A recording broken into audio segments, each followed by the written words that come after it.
नमस्कार दोस्तों, स्वागत है आपका हमारे channel target for IAS and MPPSC with के। आज है 31 अगस्त 2021 और हम लोग डिस्कस करने वाले हैं आज का मध्य प्रदेश का करंट अफेयर। दोस्तों काफ़ी अधिक इंपॉर्टेंट होने वाला है आज का मध्य प्रदेश का करंट अफेयर, जिसमें हम लोग डिस्कस करेंगे दोस्तों कि मध्य प्रदेश में घुमक्कड़ जनजाति पंचायत का आयोजन कब किया जाएगा। और आप यहाँ पर देख सकते हैं कि मध्य प्रदेश की प्रसिद्ध हस्ती जिनका निधन हो गया है उनसे संबंधित भी हम यहाँ पर करंट अफेयर के अंतर्गत क्वेश्चन डिस्कस करेंगे कि यह कौन थी, और भी अन्य इंपॉर्टेंट करंट अफेयर के डिस्कस हम आज यहाँ पर क्वेश्चन करेंगे। और साथ ही साथ जो कि मैंने आप लोगों को कल बताया था कि जो मध्य प्रदेश में भी स्पोर्ट अवार्ड्स दिए गए हैं उनमें जो जितने भी खिलाड़ियों के नाम हैं और उनसे संबंधित जो खेल हैं उसको मैं डेली बेसिस पर आपको लगभग 10 से 15 दिन डेली आपको रिवाइज कराऊंगा। तो इस वीडियो के लास्ट में जब मैं आपसे क्वेश्चन पूछता हूं उसके पहले मैं आपसे आज विक्रम अवार्डी जो भी जितने भी खिलाड़ी हैं और किस खेल से वह संबंधित है तो उसको भी रिवाइज कराऊंगा। तो अंत तक वीडियो में बने रहें दोस्तों, काफी अधिक इंपॉर्टेंट होने वाली ये वीडियो है। और अगर आप पहली बार इस चैनल को विजिट कर रहे हैं तो please subscribe my channel, hit bell icon, हमेशा न्यू अपडेट। और if you want to join my Telegram channel, so link below description, you can go join my telegram channel. On this telegram channel I will provide you pdf which is free of cost. pdf I will provide you evening time, so don't need to worry about it. So let's get started today's current affair. Very welcome 31st of August 2021 current affair. तो चलिए शुरू करते हैं। हमारा आज का current affair काफी अधिक इंपॉर्टेंट होने वाला है। तो दोस्तों हमारा पहला क्वेश्चन है, राज्यपाल श्री पटेल ने किस विश्वविद्यालय के 130 नवीन पाठ्यक्रमों का किया शुभारंभ। काफी अधिक इंपॉर्टेंट यह क्वेश्चन होने वाला है दोस्तों। तो राज्यपाल जो कि छगन भाई पटेल हैं मध्य प्रदेश के राज्यपाल, कौन से नंबर के हैं दोस्तों? 30वें नंबर के हैं, 30 अर्थात आपको याद रखना है दोस्तों। तो देखते हैं आपका ऑप्शन नंबर 1 है विक्रम विश्वविद्यालय, डॉक्टर हरि सिंह गौर विश्वविद्यालय, देवी अहिल्याबाई विश्वविद्यालय या फिर इंदिरा गांधी विश्वविद्यालय। दोस्तों इसका राइट आंसर है आपका ऑप्शन नंबर 1 विक्रम विश्वविद्यालय के। दोस्तों यहाँ पर इन्होंने 130 नवीन पाठ्यक्रमों का शुभारंभ किया है। कहाँ पर? विक्रम विश्वविद्यालय। यह कहाँ पर है दोस्तों? उज्जैन में है विक्रम विश्वविद्यालय। काफी अधिक इंपॉर्टेंट है। उज्जैन एक हिस्टोरिकल सिटी है दोस्तों, आपको याद रखना चाहिए, काफी अधिक इंपॉर्टेंट है। और धार्मिक महत्व भी काफी अधिक है क्योंकि 2016 में दोस्तों यहां पर क्या हुआ था, कुंभ का आयोजन किया गया था। तो यह आपको याद रखना है। और यहां पर जो कुंभ का आयोजन होता है उसे सिंहस्थ कुंभ के नाम से जाना जाता है। और अब अगला कुंभ कब होना है दोस्तों? 2028 में। तो इसको भी आपको याद रखना है, काफी अधिक इंपॉर्टेंट है। विक्रम विश्वविद्यालय उज्जैन, और यहां पर 130 नवीन पाठ्यक्रमों का शुभारंभ किया गया है। इसके बाद आप देखेंगे दोस्तों डॉक्टर हरि सिंह गौर विश्वविद्यालय, इसकी स्थापना कब हुई थी दोस्तों? 1946 में हुई थी। यह मध्य प्रदेश की प्रथम यूनिवर्सिटी थी और साथ ही साथ मध्य प्रदेश की प्रथम सेंट्रल यूनिवर्सिटी थी। और मध्य प्रदेश में 2 सेंट्रल यूनिवर्सिटी आप यहां पर देख सकते हैं। इंदिरा गांधी विश्वविद्यालय यह जनजातीय विश्वविद्यालय कहां पर है? अमरकंटक में है और इन दोनों को सेंट्रल यूनिवर्सिटी का दर्जा दे दिया गया है। देवी अहिल्याबाई विश्वविद्यालय कहां पर है?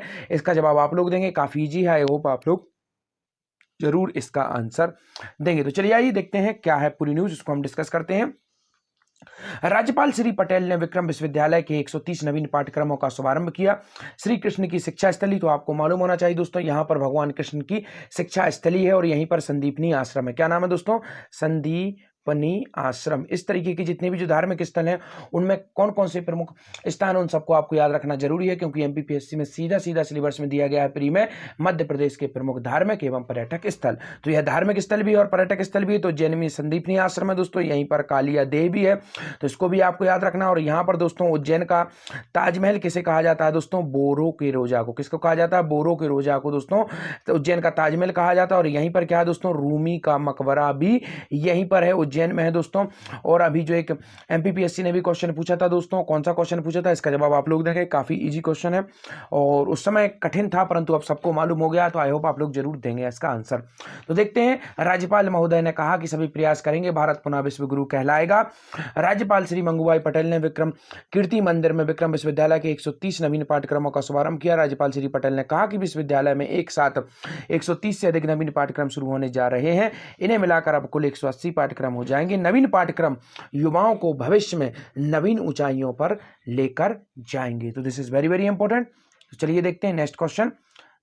प्रदेश में जल जीवन मिशन के संचालन के लिए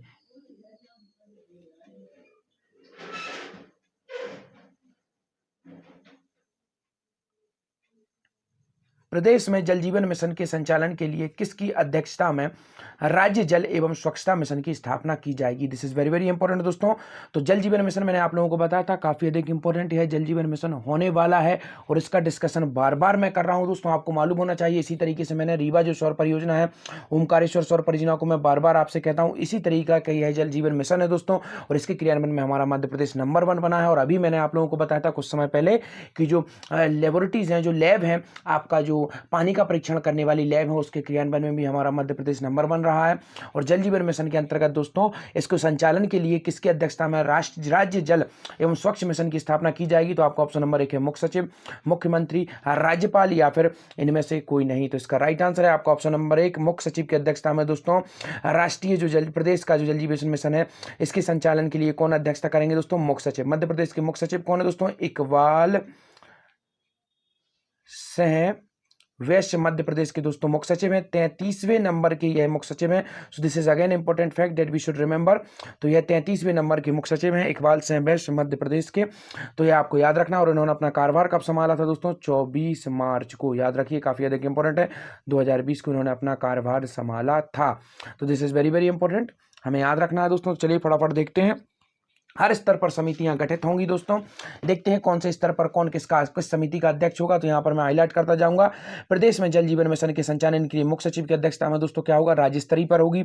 और कलेक्टरों की अध्यक्षता में दोस्तों जिला स्तर पर होगी। और साथ ही ग्राम जल एवं स्वच्छता समिति का गठन भी किया जाएगा। योजना की निर्माण लागत 10% जन भागीदारी से होगी। ग्रामीणों से जन भागीदारी, श्रम भागीदारी अथवा नगद भागीदारी भी ली जाएगी दोस्तों। और जन भागीदारी 5% की होगी। तो चलिए देखते हैं फटाफट नेक्स्ट क्वेश्चन को। दुष्यंत कुमार की पत्नी का निधन, मुख्यमंत्री गृह मंत्री ने व्यक्त किया शोक व्यक्त किया है दोस्तों दोनों ने। तो यह कौन थी? तो काफी अधिक इंपॉर्टेंट क्वेश्चन होने वाला है दोस्तों। दुष्यंत कुमार आप सभी को मालूम होना चाहिए दोस्तों। दुष्यंत कुमार मध्य प्रदेश के प्रख्यात काफी फेमस कवि रहे हैं, साहित्यकार हैं, तो इनको तो कोई भी नहीं भूल सकता। परंतु अब यहां पर हम क्वेश्चन इंपोर्टेंट देखते हैं कि उनकी पत्नी का निधन हो गया है और मुख्यमंत्री गृह मंत्री ने शोक व्यक्त किया है। तो यह काफी अधिक इंपोर्टेंट हो जाता है कि वह कौन थी। तो आपका ऑप्शन नंबर 1 शिक्षिका थी, राजनेता थी, अधिवक्ता थी या फिर समाज सेवी थी। तो इसका राइट आंसर है दोस्तों ऑप्शन नंबर 1 शिक्षिका थी। अर्थात कई जगह पर तो यह भी दावा किया जाता है कि मध्य प्रदेश के वर्तमान मुख्यमंत्री शिवराज सिंह चौहान जी की भी यह शिक्षिका रही है। और भी बड़े लोग जो आप देख सकते हैं मध्य प्रदेश में भी बड़े बड़े पदों पर हैं, उनको भी इन्होंने ही टीच किया है। तो देखते हैं दुष्यंत कुमार की पत्नी का निधन, मुख्यमंत्री गृह मंत्री ने किया शोक व्यक्त। जाने माने साहित्यकार, कवि और गजलकार भी थे दोस्तों। स्वर्गीय दुष्यंत कुमार की पत्नी राजेश्वरी देवी का निधन हो गया है। पिछले कुछ दिनों से ब्रेन हेमरेज के कारण अस्पताल में भर्ती थी। मुख्यमंत्री शिवराज सिंह चौहान ने भी राजेश्वरी देवी के दुख पर दुख व्यक्त किया है। साहित्यकार दुष्यंत कुमार की पत्नी थी, 87 ईयर इनकी एज हो चुकी थी दोस्तों। और यहाँ पर हमें इंपॉर्टेंट फैक्ट केवल इतना याद रखना है दोस्तों, काफी अधिक इंपॉर्टेंट यह फैक्ट हो जाता है कि यहाँ पर मैं आपको बताता हूँ। नेक्स्ट फैक्ट हम लोग यहाँ पर देखते हैं कि शिवराज की भी टीचर थी। तो यह काफी अधिक इंपॉर्टेंट है। काफी सारे न्यूज़पेपर्स ने इस चीज को कवर किया है और अधिकतम न्यूज़पेपर में यह जानकारी मिल रही है कि यह शिवराज सिंह चौहान जी की भी टीचर थी। बताया जाता है कि राजेश्वरी देवी साउथ टीटी नगर स्थित मॉडल स्कूल में हिंदी की शिक्षिका रही है।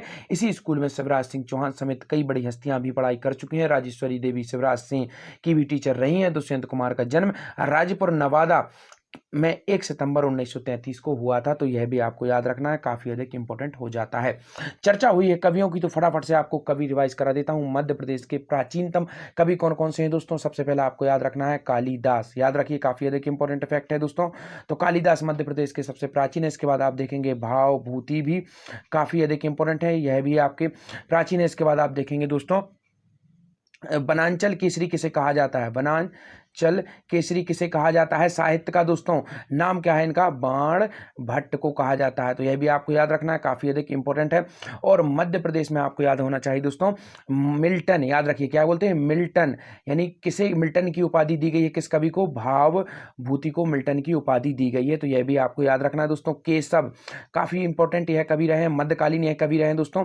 और यह किसके दरबार में कवि थे? ओरछा से यह संबंधित। याद रखना है आपको दोस्तों, 1555 में इनका जन्म हुआ था। ओरछा से यह संबंधित हैं। और दोस्तों यह किसके दरबार में कवि थे? तो इंद्रजीत, याद रखिए दोस्तों, इंद्रजीत के दरबार में यह कवि थे। तो this is very very important that we should remember. तो यह आपको याद रखना ही है। तो चलिए फटाफट देखते हैं नेक्स्ट क्वेश्चन को। मध्य प्रदेश में घुमक्कड़ जनजाति पंचायत का आयोजन कब किया जाएगा? काफी अधिक इंपॉर्टेंट यह क्वेश्चन होने वाला है दोस्तों, और यकीन मानिए आगे भी है काफी अधिक इंपॉर्टेंट होगा आपको, तो इसको तो बिल्कुल अपने दिमाग में बिठा लीजिए। तो कब इसका आयोजन होगा? 31 अगस्त को, 15 नवंबर को, 12 नवंबर को, या फिर 1 नवंबर को? इसका राइट आंसर है आपका ऑप्शन नंबर 1, 31 अगस्त को दोस्तों आयोजन किया जाएगा घुमक्कड़ जनजाति पंचायत का। कहां पर किया जाएगा? सीएम हाउस में, मुख्यमंत्री निवास में इसका आयोजन किया जाएगा। काफी अधिक इंपॉर्टेंट है। 15 नवंबर को क्या है दोस्तों? आपको मालूम होना चाहिए, जनजातीय दिवस की घोषणा की गई थी। ठीक एक वर्ष पहले 2020 में माननीय मुख्यमंत्री शिवराज सिंह चौहान जी द्वारा 15 नवंबर को जनजातीय दिवस मनाया जाता है मध्य प्रदेश में। तो यह आपको याद रखना है। तो चलिए देखते हैं क्या है पूरी न्यूज। विमुक्त जाति दिवस तो कब है दोस्तों? विमुक्त जाति दिवस 31 अगस्त को 11 बजे मुख्यमंत्री निवास पर विमुक्त घुमक्कड़ तथा अर्ध घुमक्कड़ जनजाति पंचायत का होगा आयोजन। तो चलिए फटाफट अब हम यहाँ पर डिस्कस कर लेते हैं विक्रम पुरस्कार। और डेली बेसिस पर आपको दोस्तों, आज हमने विक्रम पुरस्कार डिस्कस किया है, कल हम एकलव्य करेंगे। इसी तरीके से हम बार बार इनको डिस्कस करेंगे तो आपको अंतुगत्वा यह याद हो ही जाएंगे, यही मेरा उद्देश्य है। चलिए फटाफट देखते हैं विक्रम पुरस्कार। यहां पर हम अभी बात कर रहे हैं व्यक्तिगत खेल। व्यक्तिगत खेल मैंने आप लोगों को कल बताया था, ऐसे खेल जो कि इंडिविजुअली तरीके से खेले जाते हैं, टीम के साथ में नहीं खेले जाते हैं। देखते हैं सबसे पहला नाम क्या है? विश्वजीत सिंह। इनका यह किससे संबंधित है दोस्तों? कैनो स्लालम से यह संबंधित है और होशंगाबाद से यह है। तो आपको याद रखना है, विश्व को जीतने वाले कैनो स्लालम से संबंधित हैं और होशंगाबाद से। इस तरीके से आप ट्रिक भी बना सकते हैं। मैं कोशिश करता हूं जहां पर ट्रिक बनती है वहां पर ट्रिक बनाने की कोशिश करते हैं, जहां पर आपको डायरेक्ट याद हो जाता है वहां पर आप डायरेक्ट याद कर सकते हैं। सुनिधि चौहान दोस्तों किससे संबंधित है? शूटिंग से। और आपको याद होना चाहिए शूटिंग एकेडमी कहां पर है? 2007 में भोपाल में स्टेब्लिश की गई थी, तो यह भी आप याद कर सकते हैं। निधि नन्हेट किससे संबंधित है? कराटे से हैं दोस्तों, और बालाघाट से यह संबंधित है। परिधि जोशी दोस्तों किससे संबंधित है? घुड़सवारी इंदौर। दोस्तों परिधि आपको मालूम होना चाहिए इस तरीके से होती है, तो आप उस तरीके से याद कर सकते हैं। घोड़े पर बैठकर परिधि बनाई गई है इंदौर में, तो इस तरीके से आप याद कर सकते हैं, इंदौर से यह संबंधित है। हमें तो केवल याद करना है, ट्रिक बनाइए, कुछ करिए, किसी भी तरीके से हमारे दिमाग में यह चीजें होना चाहिए। मंजू बम्बोरिया बॉक्सिंग से दोस्तों, इनका नाम से आप याद रख सकते हैं, बासे बम्बोरिया बासे बॉक्सिंग याद कर सकते हैं। और उज्जैन केवल आपको याद करता है, बासे बम्बोरिया बासे बॉक्सिंग आप याद कर सकते हैं। एकता यादव, तो दोस्तों एकता यादव किससे संबंधित है? सैलिंग से संबंधित है। कहां पर है? यह भोपाल में, और सैलिंग एकेडमी भी मध्य प्रदेश की कहां पर है? भोपाल में है। यहां पर हमने देख लिया इंडिविजुअल खेल, अब हम देखते हैं दलीय खेल। विवेक सागर दोस्तों यह कहां किससे संबंधित है? हॉकी से संबंधित है और होशंगाबाद से संबंधित है। अभी जो टीम हॉकी में गई थी ये उसमें थे, तो यह काफी अधिक इंपॉर्टेंट है। इसके बाद देखते हैं हर्षवर्धन तोमर दोस्तों बास्केटबॉल से हैं, ग्वालियर से यह है। और पूजा मालवीय मलखंभ से संबंधित है, और दोस्तों उज्जैन से यह है। और दिव्यांग श्रेणी में कौन है दोस्तों? सबसे अधिक इंपॉर्टेंट, इनको तो आपको याद ही रखना है दोस्तों। दिव्यांग श्रेणी में सुश्री प्राची यादव दोस्तों पैरा कैनो है, याद रखना है आपको, और ग्वालियर से यह संबंधित है। तो दोस्तों आपको अभी तक इनको मैं बार बार याद कराऊंगा, तो आपको धीरे धीरे करके जब आप 4 से 5 बार इन चीजों को देखेंगे, you can easily remember that. तो चलिए आज का हमारा क्वेश्चन सेशन देखते हैं। मध्य प्रदेश में सर्वश्रेष्ठ खेल अलंकरण लाइफ टाइम अचीवमेंट अवार्ड से किसे सम्मानित किया गया दोस्तों? इसका जवाब आप सभी लोग अपने कमेंट सेक्शन में जाकर जरूर दीजिए दोस्तों। टेलीग्राम चैनल को ज्वाइन कर लीजिए, जहां पर आपको जो मेरे इतने लेक्चर हैं इन सबकी पीडीएफ आपको वहां पर मिल जाएगी free of cost. You can join my Telegram channel, link video description. Thank you so much watching this video. बने रहे हमारे साथ target for IAS MPSC with KK.